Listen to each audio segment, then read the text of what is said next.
बादल बरस पड़े। मूसलाधार बारिश से मुख्तलिफ इलाके ज़ेरे आब आ गए। लियाकताबाद की मेन रोड पर पानी खड़ा होने से आमदोरफ्त मुतासिर। जहांगीर रोड और अतराफ की गलियों में पानी जमा, मुतादिद गाड़ियां खराब हो गई। गुरु मंदिर और अतराफ में पानी से ट्रैफिक की रवानी मुतासर होने लगी। मुख्तलिफ मकामात और अहम शाहराहों पर गड्ढे होने की वजह से शहरियों को मंजिल तक पहुंचने में शदीद दुश्वारी का सामना।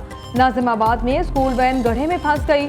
सादी टाउन में 35 और गुलशने मेमार में 33 मिलीमीटर बारिश रिकॉर्ड। बारिश के बाईस 350 फीडर ट्रिप कर गए। मुतादिद इलाके बिजली से महरूम। महकमा मौसमियात की बारिशों का सिलसिला 23 अगस्त तक जारी रहने की पेशगोई।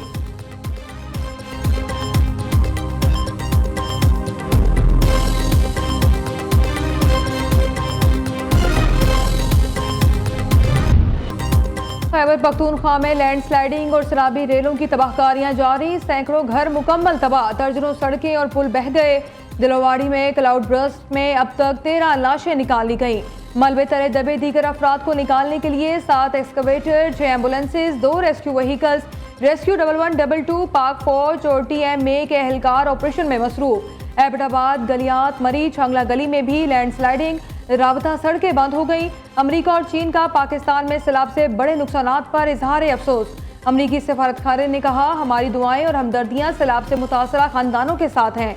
तर्जुमान चीनी वजारत खारजा वांग यी ने कहा, यकीन है पाकिस्तानी अवाम इस आफत पर काबू पाकर जल्द बहाली की तरफ आएंगे।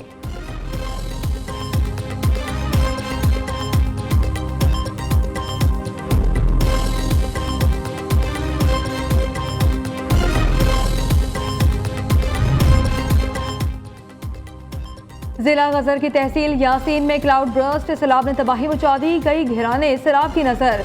गांव का राबता दीगर इलाकों से मुकम्मल तौर पर कट गया। बिजली और मवासलाती निज़ाम दरहम बरहम। कंदकोट कच्चे के इलाके दरियाई सिंध में तुफियानी। बाप को बचाते हुए बेटा भी डूब गया। शजरा और सैफुद्दीन की लाशें निकाल ली गईं। दरियाई सिंध में तोनसा बैराज के मकाम पर दरमियाने दर्जे का सैलाब। दरियाई पानी करीबी देहात में दाखिल। कई बस्तियों से अहले इलाका की नकल मकानी जारी। दरियाई चुनाब में भी पानी की सतह बुलंद। जहंग के दर्जनों देहात ज़ेरे आब आ गए। मुतासरीन की नकल मकानी।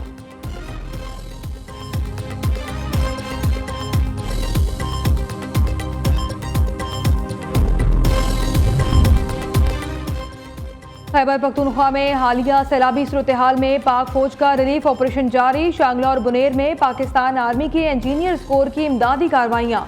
बुनेर, शांगला और सवात में सैलाबी सूरत हाल। स्वाबी में भी बादल फटने का वाकया। तहसील टोपी में होने वाली तूफानी बारिश और लैंड स्लाइडिंग। पाक फौज की इमदादी टीमें मौके पर पहुंच गईं।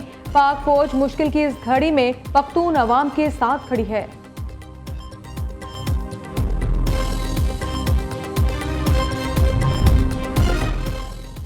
NDMA की खैबर पख्तूनख्वा के सैलाब मुतासरा इलाकों के लिए इमदादी सामान की तरसील जारी। सवात और शांगला के लिए आज भी अलग अलग इमदादी सामान रवाना।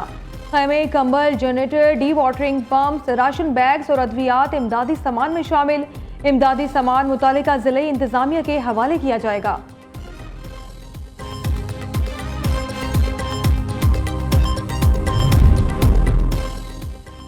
सैलाब गुजर गया, अपने पीछे तलख दास्तानें छोड़ गया। सवात में एक घर जहां कुछ अरसा पहले शादी की खुशियां बनाई गई थीं, आज मलबे का ढेर बन चुका है। खुशियों से आबाद आंगन अब गम और दुख का मंजर पेश कर रहा है। खैबर पख्तूनख्वा में बारिशों से तबाही, जहां वहां अफराद से इजहार हमदर्दी की करारदाद पंजाब असम्बली में जमा। करारदाद मुस्लिम लीग नून की रुकन हिना परवेज भट्ट की जानिब से जमा कराई गई। ये ऐवान बड़े पैमाने पर इंसानी जानों के ज़िया और माली नुकसान पर गहरी तशवीश का इजहार करता है। करारदाद का मतन। बाबर आजम और मोहम्मद रिजवान की सेंट्रल कॉन्ट्रैक्ट में तनज़ुली। दोनों खिलाड़ियों को A से B कैटेगरी में मुंतकिल कर दिया गया। पाकिस्तान क्रिकेट बोर्ड का 30 खिलाड़ियों के सेंट्रल कॉन्ट्रैक्ट का ऐलान। A कैटेगरी खत्म कर दी गई। परफॉर्मेंस की बुनियाद पर कैटेगरी B, C और D में 10-10 खिलाड़ी शामिल। 9 खिलाड़ी अपनी साबिका कैटेगरी बरकरार रखने में कामयाब। 8 खिलाड़ी कॉन्ट्रैक्ट हासिल करने में नाकाम रहे। शाहीन शाह, फखर जमान, शादाब खान, इब्रार अहमद, हारिस रऊफ, हसन अली, साइम अयूब, सलमान अली आगा भी B कैटेगरी में शामिल।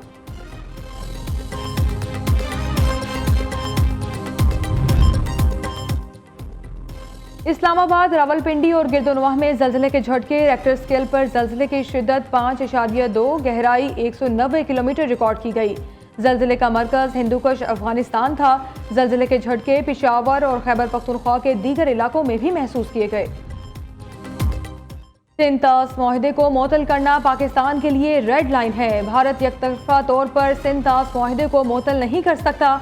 भारत की जानिब से गैर कानूनी तौर पर मुआहदे को मुअत्तल करना पाकिस्तानियों की बका के लिए खतरा है। नायब वज़ीर आज़म इसहाक डार का लंदन में पाकिस्तानी नियाद बरतानवी वकला फोरम से खिताब। कहा, सिंध-तास मुआहदे के तहत पाकिस्तान के 80% पानी का ज़खायर 24 करोड़ नफूस की जिंदगियों के ज़ामिन है।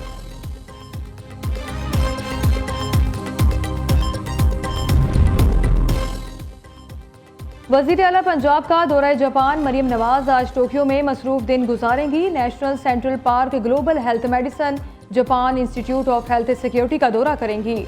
इंटरनेशनल अफेयर के सीनियर वाइस मिनिस्टर और एटलस होंडा के CEO साकिब शराजी से भी मुलाकात शेड्यूल।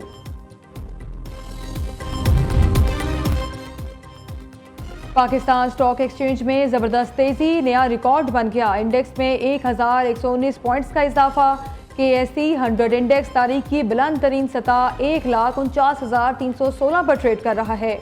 गुज़िश्ता रोज 100 इंडेक्स 1,48,196 पर बंद हुआ। IMF की स्टेट बैंक बोर्ड से सेक्रेटरी खजाना को निकालने की सिफारिश। IMF की असेसमेंट रिपोर्ट के मजीद मंदरजात सामने आ गए।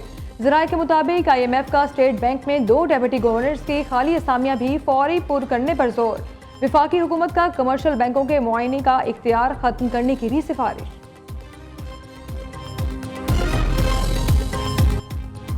इस्लामाबाद में थाना खन्ना की हुदूद से एक दिन की बच्ची घर से अगवा, मुकदमा दर्ज। FIR के मुताबिक मां का कहना है बच्ची को रात 2 बजे सुलाने के बाद खुद भी सो गई। 15 मिनट बाद देखा तो बच्ची बिस्तर पर नहीं थी। रूस यूक्रेन जंग खात्मे की कोशिशों में अहम पेशरफ्त। प्यूटन यूक्रेनी सदर से मुलाकात के लिए तैयार हो गए। यूरोपीय मीडिया के मुताबिक अमरीकी सदर ने ज़ेलेंस्की से मुलाकात के दौरान ही रूसी सदर को फ़ोन किया। तवील बातचीत के दौरान प्यूटन ने ज़ेलेंस्की से मुलाकात पर आमादगी का इजहार किया। दूसरी तरफ ट्रंप ने रूसी सदर की जानिब से यूक्रेन की सिक्योरिटी जमानत मंजूर करने का दावा कर दिया। कहते हैं रूस यूक्रेन अमन मुआहिदा मुस्तकबिल करीब में हो सकता है। तमाम जंगों का खात्मा कर दिया, बस एक रह गई। मसले का आर्जी हल नहीं चाहते। यकीन है रूसी सदर प्यूटन भी जंग का खात्मा चाहते हैं। मामलात ठीक रहे तो हम ज़ेलेंस्की और प्यूटन के साथ सह फ्री की मीटिंग करेंगे। ट्रंप की यूक्रेनी सदर से मुलाकात के बाद मीडिया से गुफ्तगू। अमरीकी सदर ने मुलाकात के दौरान ज़ेलेंस्की को यूक्रेन का 20% छोटा नक्शा पेश कर दिया।